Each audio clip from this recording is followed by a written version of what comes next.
Trump says get back! Several friends have asked me my opinion on what I think will happen with Cuba in this second term of Trump, with the history of measures against the democracy of the island that accompany his first term at the head of the White House.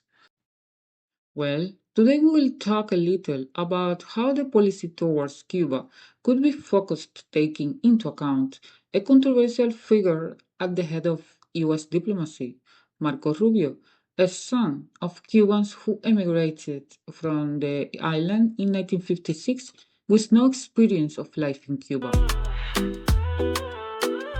From Havana shores to Andes reach, where sun and shadows play and preach, Latin fire lights up the sky. For you and I, we breathe inside.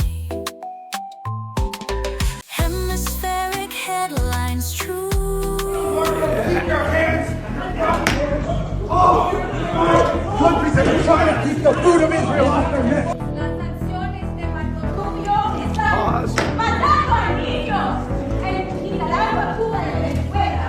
Healthcare is a human right. Education is a human right. Sanctions against countries that provide human rights. Last week, Marco Rubio appeared before the Senate to defend his nomination as Secretary of State with a string of lies about Cuba and its revolution. Rubio, who is not a diplomat by career, profession, or behavior, lied when he justified Cuba's serious crisis with an alleged inefficiency of the government and blamed the blackouts on an alleged inefficiency of socialism and Marxism. He, for example, lied with the rhetoric of foreign spy bases in Cuba and returned with Cuba's alleged support for drug trafficking and terrorist groups. Of course, Rubio threatened further actions to reinforce the economic, commercial, and financial blockade of the United States to continue economically strangling the Cuban people, who are currently surviving hardships because of this illegal policy that affects third countries. I think people know my feelings, and I think they know what the president feels about these issues. I would just remind anyone on this recent deal with Cuba that just happened over the last 12 hours, nothing that was agreed to is irreversible or binding on the new administration. That are coming out of their government's mouth. Free Cuba from the sanctions. These are illegal sanctions that are killing women and children in Cuba. Free Palestine! End the sanctions on Cuba now! Marco Rubio, who does not represent the interests of the majority of Cubans living in the United States, is an ignorant and bad political strategist. At least that is how his political initiatives define him. He made Trump look ridiculous for his aggressive policies against Venezuela and Cuba. Rubio totally failed with lies like those about alleged sonic attacks that science quickly ruled out.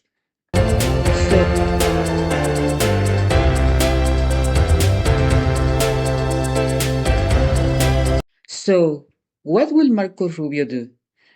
A clue to that answer is given by Trump's nominations to key foreign policy positions. For example, Trump has chosen Richard Allen Granal, ambassador to Germany during his first term, as presidential envoy for special missions in Venezuela and the Democratic People's Republic of Korea. Retired General Keith Kellogg as a special peace envoy to Ukraine with the mission of negotiating with Russia. Former Georgia Senator and former business executive David Perdue as U.S. Ambassador to China, knowing that those appointed do not necessarily have political experience but have been appointed because they are friends of the president and that they will answer to him and only to him.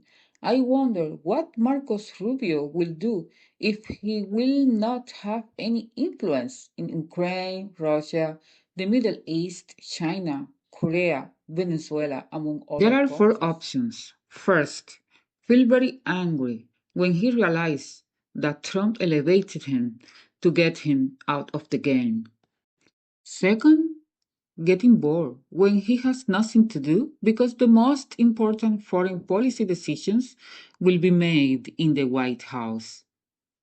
Third, conspiring with the darkest forces on the planet to overthrow governments, stage coups, assassinate presidents, carry out invasions, and apply sanctions and blockades in alliance with their neoconservative friends, drug traffickers, paramilitaries, and terrorists. And fourth, all of the above. That's all for today. I look forward to your opinions in the comments, and I'll see you in the next video.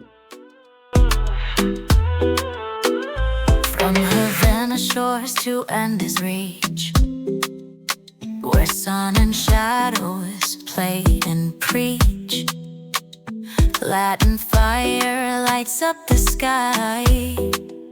For you and I, we breathe inside. Politics dance on shifting ground. Society sings without a sound. Markets twist like tango feet underneath the drum and beat. Hemispheric headlines true.